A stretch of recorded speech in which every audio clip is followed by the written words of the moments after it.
Washington, this is VOA News.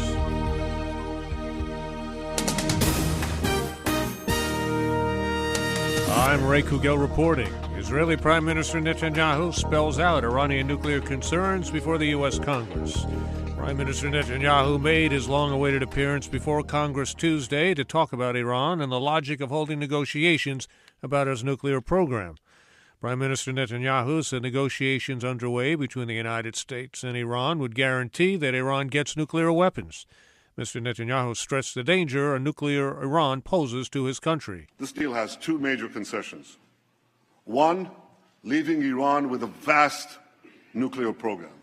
And two, lifting the restrictions on that program in about a decade.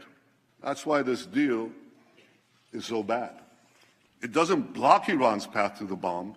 It paves Iran's path to the bomb. President Obama says he did not watch Mr. Netanyahu's remarks, but read a transcript. Speaking to reporters at the White House, Mr. Obama dismissed the speech as nothing new and accused the Israeli leader of not offering a better alternative to negotiations. The alternative that the Prime Minister offers is no deal, in which case Iran will immediately begin once again pursuing its nuclear program, accelerate its nuclear program, without us having any insight into what they're doing, and without constraint. Mr. Obama refused to meet with Mr. Netanyahu in Washington, saying it was inappropriate to do so, given that the Israeli leader is facing a national election in 2 weeks.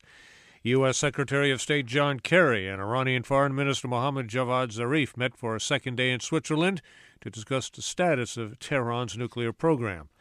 Iran and the 5 permanent members of the UN Security Council in Germany are working against a self-imposed March 31st deadline. This is VOA News. Western leaders have called for a strong reaction from the international community if the ceasefire accord reached in the Belarus capital Minsk last month in Ukraine is not observed. President Obama and leaders from France, Germany, Britain, Italy, and the head of the European Council, Donald Tusk, held a video conference Tuesday to discuss the developments in eastern Ukraine, as well as global security issues. Officials are reviewing the role that observers and peacekeepers will play in eastern Ukraine and the possibility of additional sanctions on Russia for supporting Ukrainian separatists. Russian anti-Kremlin activist Alexei Navalny says he believes fellow opposition leader Boris Nemtsov was killed either by members of the state security services or a pro-government organization acting on the orders of the political leadership of the country, including President Vladimir Putin.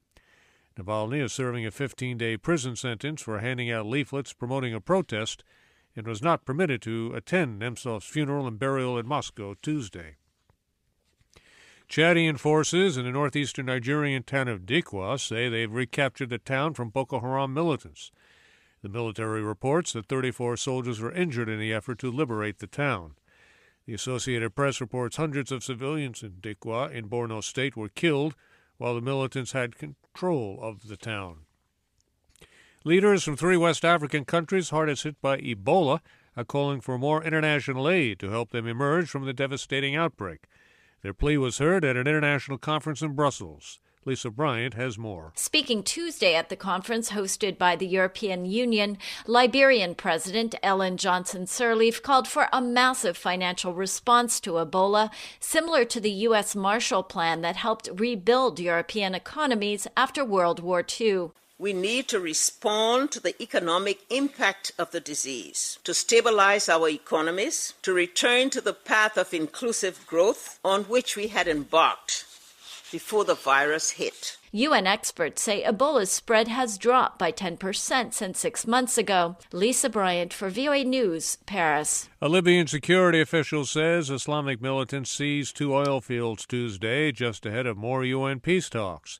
Rebel fighters took over the Bahi and Mabruk fields after Libyan security forces guarding those fields retreated. An Iraqi coalition battled its way toward Tikrit for a 3rd day Tuesday, facing Islamic State snipers and roadside bombs as it flanks the extremist group's strategic stronghold north of Baghdad. An estimated 30,000 fighters are pushing toward the rebel-held city. The Islamic State group claimed an American citizen launched a suicide attack against encroaching Iraqi forces. I'm Ray Kouguell in Washington. That's the latest world news from VOA.